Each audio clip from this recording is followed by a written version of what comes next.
Ha comentado que es un funcionario público, de todas formas un funcionario público un poco peculiar, ¿no? Porque su salario no es fijo. Correcto.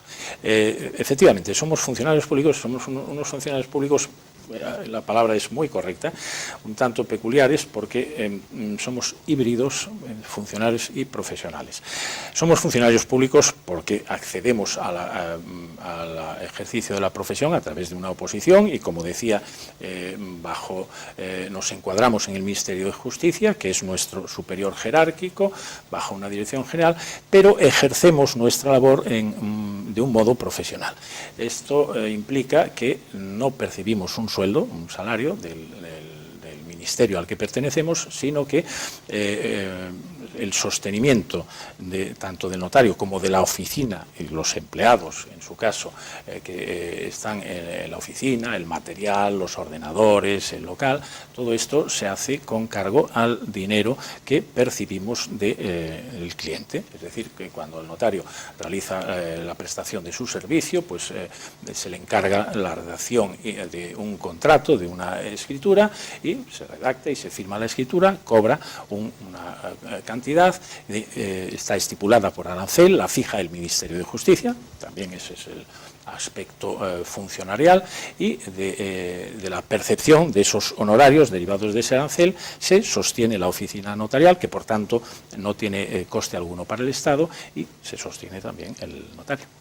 Lo que pasa es que de todas formas el hecho de que el propio Ministerio de Justicia fije la cantidad de notarias que hay, incluso su ubicación, hace que de alguna forma pues ya un poco asegure su viabilidad económica, es decir, nunca va a haber pues tantas notarias como para que prácticamente resulte antieconómico, ¿no? Así debería ser, así debería ser. De todos modos, no lo es siempre, aunque podríamos decir que la mayoría de las notarías, o la gran mayoría de las notarías, en tiempos normales, luego podemos hablar de las consecuencias de la crisis actual, pero en tiempos normales puede decirse que la subsistencia de la oficina notarial y del notario está más o menos garantizada.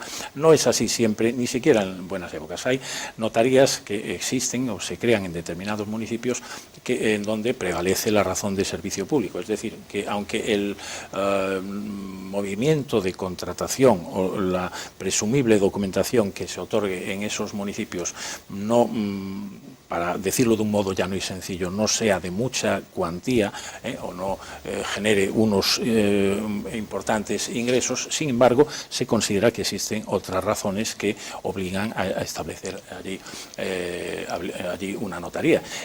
Dicho de otro modo, es frecuente la existencia de lo que se llaman notarías de entrada. Son notarías donde normalmente acceden los notarios que llevan escaso tiempo en la profesión y donde pues los ingresos son muy escasos, por no decir que en algún caso incluso deficitarios. Pero existen, como digo, razones de servicio público para que se mantengan. En Galicia tenemos algunas así, pero me perdonará que no cite ninguna porque se podría a lo mejor molestar. Y naturalmente no es así. Todas ellas están, aunque en algunos casos los ingresos, como digo, sean escasos, todas ellas están atendidas dignamente, y creo que ese objetivo de que exista una notaría al alcance de todo ciudadano es indudablemente mucho más trascendente que el hecho de que en sí esté o pueda tener un buen sustento económico. Lo normal es que el notario pues allí esté un tiempo y se vaya al poco después, pero entre tanto la notaría está atendida. Yo creo que se puede decir que en este momento en Galicia no hay ninguna notaría a más de 30, no hay ningún núcleo de población que esté a más de 30 kilómetros de una notaría. Es decir, que están distribuidas. Lo cual significa que existen muchos municipios que no tienen notaría, claro. Sí, naturalmente. En Galicia hay 315 municipios, si no recuerdo mal, sí, y 187 notarios, 187 plazas de notario. Ya se ve que es un número inferior, pero tengamos en cuenta además que es normal que en las grandes poblaciones existen varios notarios. Luego, naturalmente, existen muchos municipios sin notario, pero, repito, la distribución geográfica es de tal modo que en este momento además creo que existió un estudio al respecto, no hay nadie, ninguna población gallega, ningún núcleo que esté a más de 30 kilómetros de una notaría. y bien, creo que es una distribución geográfica bastante importante. Bastante, con lo cual supongo que al final casi se están asemejando a lo que ocurre con los juzgados, ¿no? De alguna forma, claro. ¿no? Un servicio de unas características similares, es decir, que tampoco un juzgado existe demasiado lejos.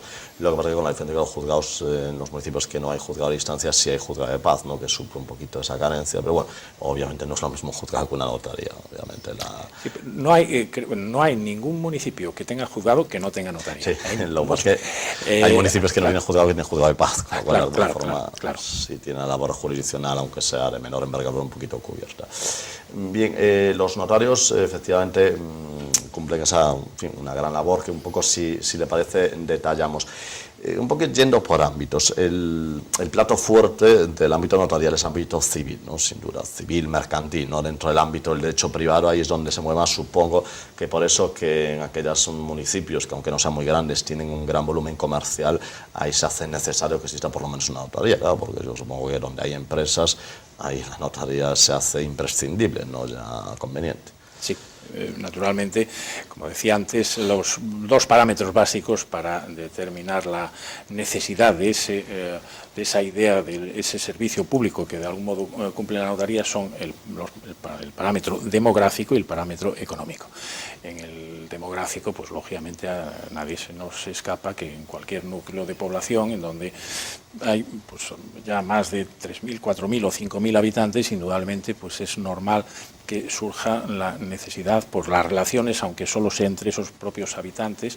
Ya normalmente hablamos de un pueblo grande o de una cabecera de un municipio, de varios municipios o de una comarca, y es normal que ello vaya unido pues a la existencia de un mínimo de vida económica, que en el mundo rural pues puede tener su centro en actividad agrícola o en ferias o mercados, y en el mundo más urbano o más cercano al mundo de la empresa, pues naturalmente al desarrollo de la vida empresarial y al desarrollo pues de la construcción o del mundo de la vivienda, que es también uno de los elementos del mundo financiero y de los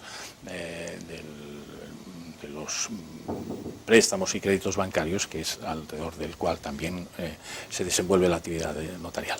De todas formas, aunque uno no tenga una empresa, aunque uno no tenga, pues obviamente eso, es una relación directa con el mundo comercial, sí es verdad que, por ejemplo, pues los testamentos siguen haciéndose en las notarías, ¿no? Por supuesto, naturalmente.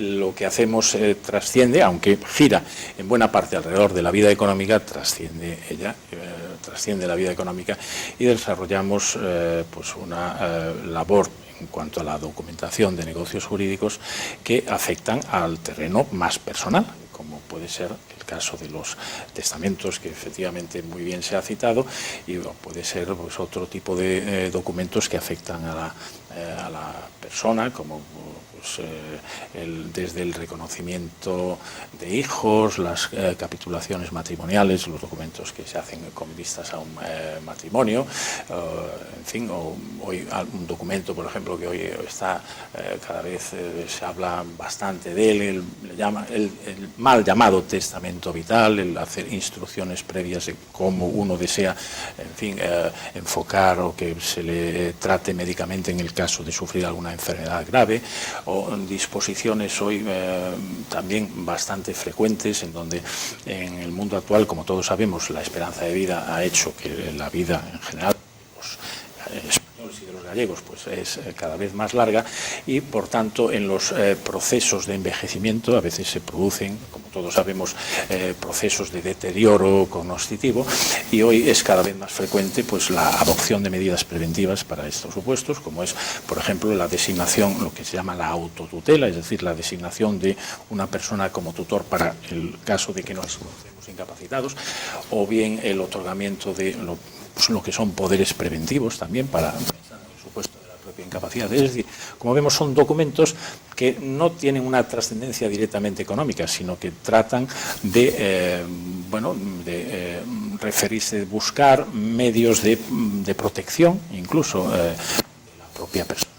Y esto, naturalmente, es una parte muy importante de nuestra labor. Muy bien, pues si le parece, vamos a hacer una pausa y enseguida volvemos.